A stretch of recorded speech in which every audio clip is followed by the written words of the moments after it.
All that we ask you to do is to fill out a public participation form, which is in the rear of the room. Get that to us before the beginning of the meeting. We'll get you called up either at the beginning of the meeting or when that agenda item is called, whichever is your preference. We have two speakers this morning that have signed up, Mr. Bob Brewer and Mr. Dave Hanson.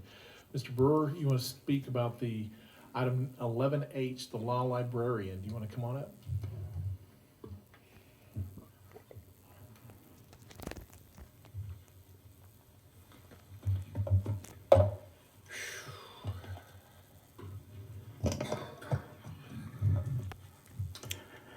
Good morning, Judge and Commissioners.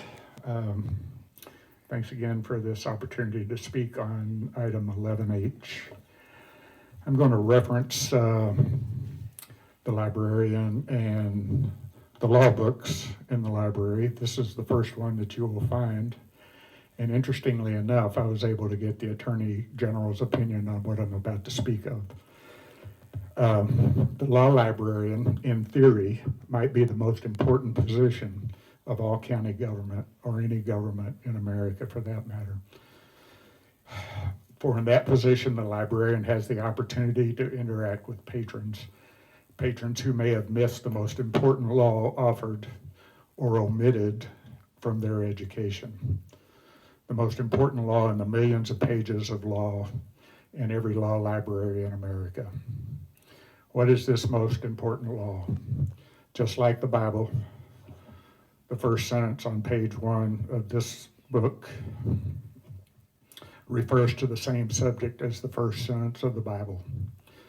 The 42nd word of the first sentence begins with laws, the laws of nature. Why are these three words so important? These three words in the first sentence of the entirety of U.S. law. Because they set the limits, the beginning, and the origin of all law. The limits, the beginning, and the origin of all law, which man's laws, of which this body and every elected body may not infringe. The first three words refer to creation, or God's works, just as the first sentence in Genesis does with the words, "In the beginning, God created heaven and earth." These laws are fixed, immutable, and irrefutable. They cannot be infringed. If every citizen, every candidate we vote for, every candidate we elect to serve us would know these three words and the limits they establish, America would not be in such chaos and filled with such contention in which we now find ourselves. If this body knows these three words and the limits they establish, the people of this county can rest assured that God's laws, which you swore an oath to defend, will protect them and their families now and forever. Amen. Thank you, Mr. Brewer. Next up, Mr. Dave Hanson.